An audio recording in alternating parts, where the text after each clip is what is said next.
Parler. Présidente, vous retenez quoi ce soir? Les vainqueurs ou les perdants? Le séisme, c'est évidemment les perdants. Vous l'avez dit, le Real Madrid a gagné 15 Ligues des Champions, ils sont les vainqueurs en titre, et là c'est un événement. Arsenal réalise une super performance en sortant le Real Madrid, mais ce qui nous choque, c'est que le Real Madrid s'arrête en demi-finale, c'est pas dans l'ADN de ce club. En quart de finale, c'est pas dans l'ADN de ce club. On peut s'imaginer que peut-être Carlo Ancelotti va être remercié à la fin de la saison. Évidemment, Kylian Mbappé, on va en parler parce que c'est sa première saison et c'est une saison qui n'a absolument pas abouti pour le Real, donc il va être ciblé et c'est normal qu'il soit ciblé. Le Real Madrid, quand il n'arrive pas au bout, c'est un événement. Et là, ça arrive en quart de finale face à une équipe qui n'a jamais gagné la Ligue des Champions et qui est en train de se reconstruire pour redevenir un très grand d'Europe. Donc c'est un séisme. Et en plus, ils perdent les 2 matchs. On va tous être choqués par ce qui s'est passé, même si c'est normal, l'élimination, parce que dans le contenu, l'Arsenal a été meilleur. C'est un événement que le Real se fasse balayer sur 2 rencontres. Pour les défenseurs d'Arsenal, c'est quand même un peu la nouveauté qu'Arsenal arrive dans le dernier carré. C'est le Jack Reacher de cette compétition, enfin en tout cas pour certains. En termes d'infos, ce qui prévaut, c'est la nouveauté. Depuis la fin des années 2000, en fait. Ils n'arrivaient plus. En 2009, la dernière demi-finale contre Manchester United. Mais cette renaissance d'Arsenal, cette arrivée-là, finalement, en termes d'infos, en termes de nouveautés, si on se met sur une info, oui, puis c'est on la l'équipe place. qui en Voilà, est-ce que non, mais c'est, je vais voir les copains du Real. Je les vois jouer. Elle arrive à maturité. Ça fait 2-3 ans. Arteta, ça fait plus que ça. Oui. Qu'il est là. Il a failli être éjecté dès le début. On lui a donné sa chance. Il n'y a pas de souci. C'est une énorme équipe sur les 2 matchs. Tu te rends compte que le Real, quand même, avec 500 millions devant la carrosserie. Et s'il fait pas une erreur, Saliba, ils mettent 0 but sur 2 matchs. Enfin, et t'as tout misé, t'as fait all-in sur l'attaque. Il n'y avait plus personne. Ancelotti pleurait même en décembre. J'ai entendu des interviews. Il a prié des défenseurs. Il lui a dit j'ai plus de sous, je peux pas. Et cette équipe, elle tient pas la route. Donc les gars, je sais pas si on les appelle les Galactiques, ça va être, comme tu dis, un séisme. Ils vont être critiqués. Il y aura des départs, je t'annonce. Ancelotti, les valises sont déjà faites. Il fera pas la dernière année. Je te joue ce que tu veux. On se retrouvera un peu plus tard. Encore un resto, je vais encore. Et quand tu les vois en championnat, bon, ils ont 4 points de retard devant le Barça. Ils en ont eu 9 d'avance, mais il n'y a plus d'équipe. Moi, j'ai regardé les 3 derniers matchs du Real pour m'amuser par rapport au Barça. Tu vois, c'est affligeant. En fait, il n'y a plus d'état d'esprit. J'ai compris. Ce qui fait parler, et on est là pour parler, c'est le Real. Arsenal, ça intéresse pas grand monde, alors finalement, non? Si, ça intéresse quand même que le foot n'intéresse pas grand monde. Mais c'est le prochain adversaire du Paris Saint-Germain. Donc en tant que Français, on regardait aussi ce match-là en se disant. Mais Arsenal, oui, mais regardez Tonton Rico, regardez Arsenal, Dave. c'est un côté vintage parce que tu penses aux années 90, aux années 2000, avec notamment les Français, avec Arsène Wenger. Et tous ceux qui aiment Arsenal, les Français par exemple, qui sont supporters d'Arsenal, ils sont devenus supporters d'Arsenal dans ces années-là. Ouais. C'est bien. Aucun argument d'Olivier n'a été repris sur, on va dire, la maturité tactique, sur le match machin. Là, on parle de la désintégration de Real. Ce que j'analyse, c'est les 2 matchs, parce que Rico dit tu dois pas être surpris parce que Arsenal était favori. Absolument pas. Favori au départ, au tirage au sort. Il parlait du retour. Non, oui, au retour. J'entends bien. Au retour, il y a 3-0. Qui l'a cru? Rico, je parlais des 2 matchs. Qui a cru hier soir sur ce plateau, on nous promettait attention, demain tout est possible après les matchs. Hier soir sur ce plateau, donc qui a cru? Moi j'étais avec des collègues hier qui croyaient. Non, mais il faut quand même reconnaître que tu faisais un sondage malgré tout, que la plupart des gens pensaient finalement que le Real allait se qualifier. C'est bien pour ça que j'ai commencé. Si vous vous rappelez mes arguments, j'ai commencé tout de suite. Tout le monde va être déçu de la défaite du Real, et c'est une évidence. Nous on échange par rapport au storytelling. Mais par rapport, nous on échange sur des groupes WhatsApp. On ne parle que de Real, on parle pas d'Arsenal.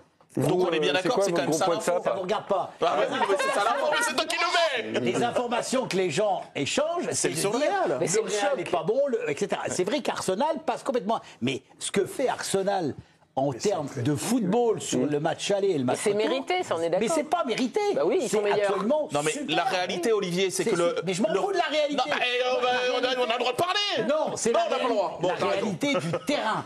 Là, la réalité. Alors la réalité. Attendez, je vous mets un défi, Tonton Rico, Dave, là, c'est tombé sur vous. Oui. Le match d'Arsenal. Oui. Allez, vous m'en dites quelques mots. Bah, bien sûr. Alors c'est quoi? Qu'est-ce qui vous a plu? Qu'est-ce qui vous a intéressé? C'est le prochain adversaire du PSG. Moi, j'ai Qu'est-ce qui vous plaît? j'ai trouvé quand même qu'ils avaient cette capacité, et c'était un peu l'inconnu, parce que c'est un peu toujours l'inconnu avec Arsenal, c'est de garder leur sang-froid. C'est-à-dire que c'est quand même une équipe qui est restée froide, alors que comme on disait, on convoquait un peu l'irrationnel, parce qu'en fait, en termes de football, et j'allais venir à ça, c'est qu'en fait, dès le départ, en fait, il n'y a pas photo en fait, entre les deux équipes. C'est-à-dire que le Real Madrid, vous pouvez prendre tout le parcours depuis le début de la saison. À chaque fois qu'ils ont croisé une équipe forte, ils se sont fait, non seulement ils ont perdu, mais ils se sont fait plier dans les grandes largeurs. Donc en fait, ils tombent sur Arsenal, qui est une bonne équipe, qui est en forme, qui est fraîche, même s'il y avait quelques absents, parce qu'ils ont des blessés comme Havertz et tout, mais globalement, c'est une équipe qui est plutôt... Elle a gardé son ADN. Exactement. Et il n'y a pas photo, en fait, entre les deux équipes. Et moi, j'allais venir à ça, c'est que pour Arsenal, le vrai révélateur, il va être le PSG. Ah ouais. Parce que le 8e de finale, c'est quoi, le PSV PSV Eindhoven. Il les explose à l'aller. Il les explose. Il y a pas, je crois. voilà, il y a pas match parce que c'est pas un invité normal. Ce Real-là, gagné en marquant 7 buts sur la pelouse du PSV en Coupe d'Europe. Je pense qu'il n'y a pas beaucoup d'équipes qui l'ont fait. C'est pas un truc anodin non plus. C'est pas ce que je dis. Je dis juste que vous l'avez un peu dit. Non, mais ils n'ont pas croisé. Merci, en fait, Steph. ils n'ont pas encore croisé de vrais clients sur le parcours à élimination, parce que la réalité ce soir, c'est la fin de l'imposture Real Madrid. C'est une imposture depuis le début de la saison, c'est une insulte au foot. Je vous lance sur Arsenal, mais vous revenez. Hop là, t'as le. Vous nous cherchez, un vous petit nous mot trouvez. sur. Et non, ce soir. Ils jouent super bien collectivement. En plus, ils ont individuellement des joueurs magnifiques. Un milieu de terrain avec Rice qui s'est baladé. Partey, il est très fort aussi.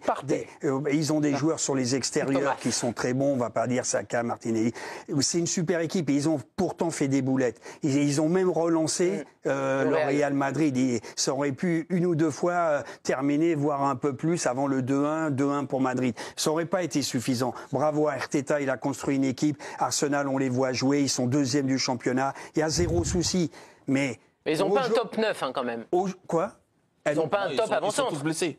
Oui, mais je veux dire, pour la victoire finale, là, si on part sur la victoire finale. Discuter mais non, parce qu'à 4 mois, PSG, tout le monde les défonçait, pas d'avancant, Dembélé. Oui, enfin, surtout les dernières années, qui gagnent à chaque fois. Toi, il te faut, mais il y a des équipes qui jouent. Il y a des équipes qui jouent en faux avant-centre. Merino, il a joué à l'aller, tout le monde disait des plateaux, qu'est-ce qu'il fout, Merino, ce milieu de terrain, il a mis un super but. Parce que Merino, il te fait rêver tous les jours, toi? Tous les plateaux, je pense. C'est pas ça, c'est que quand tu coaches une équipe, tu peux jouer sans avant-centre. C'est embêtant peut-être pour certaines équipes, mais quant à Luis Enrique, il a fait ça pas toute sa vie, parce que quand on est dans le dogme. Mais en 2015, t'as Luis Suarez, t'as un vrai avant-centre. Mais non, je vais pas parler ça, il a pas...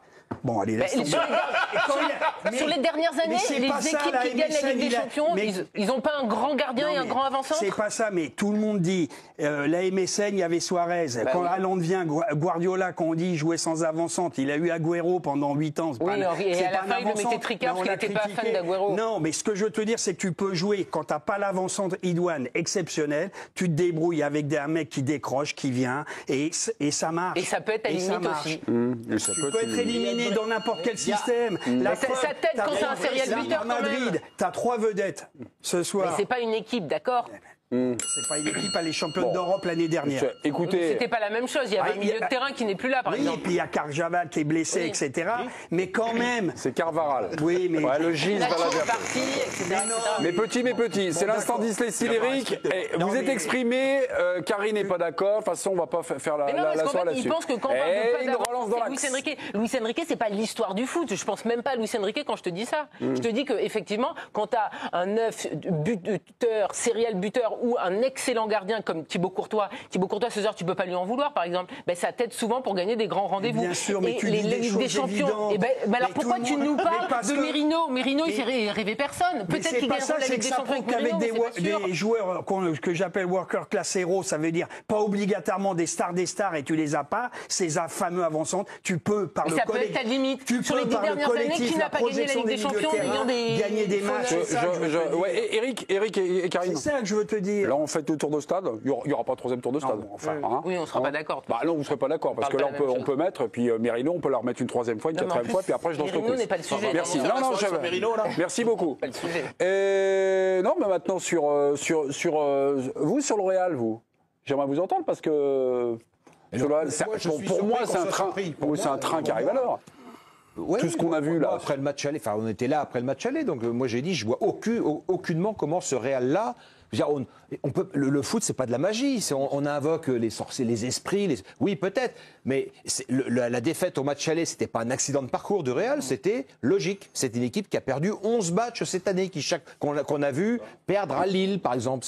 Alors évidemment, c'était un autre contexte, un autre moment de la saison. Ouais. Mais c'était leur première défaite de la saison, il me semble. Par le Barça, on a eu plusieurs grosses alertes rouges pour le Real. Donc c'est pas une surprise. Et c'est pas le foot, c'est pas on/off. Et ce soir, ils ont essayé de créer une atmosphère, un truc, mais ça n'a pas pris. Et puis c'est la fin d'une, enfin comment dire, c'est l'échec. Il n'y a pas d'équipe. C'est l'échec d'un choix politique aussi. De Florentino Pérez. Exactement, l'échec. Merci. C'est la deuxième fois. C'est la deuxième fois quand même. Ah, vous voulez me faire taire? Ouais. Bah oui, parce qu'on va. Bah oui, vous dérangez, mais non, mais vous êtes juste un peu en avance parce que là, j'allais lancer, mais la régie est en train de se régler pour savoir qui a gagné le super duel sur Arsenal qualifié ou le Real éliminé. Vous retenez quoi en priorité? Mais dans quelques secondes, là, Mbappé éliminé, sa première saison au Real était un bide. Alors, on va parler de ça. Je pense qu'on va parler de la politique. Mes amis, 60%, 40%, Possession. Arsenal qualifié. Non, mais 65-0 là. 65 à 35. Non, mais on n'est pas obligé de le croire. Tais-toi. Allez, on n'est pas obligé de le croire, le truc. Retourne là-bas, professeur, retourne. Mbappé éliminé, sa première. Attendez, juste un truc. C'est-à-dire que demain, à la machine à café, les gens vont tous parler d'Arsenal, il n'y en a pas un qui a parlé du Real. Elle a raison, Karine. Le sujet demain, c'est le Real et c'est celui que vous allez aborder là. C'est le sujet, ça va être Mbappé. Le sujet de demain, c'est PSG Arsenal. Exactement. Je crois pas. Messi.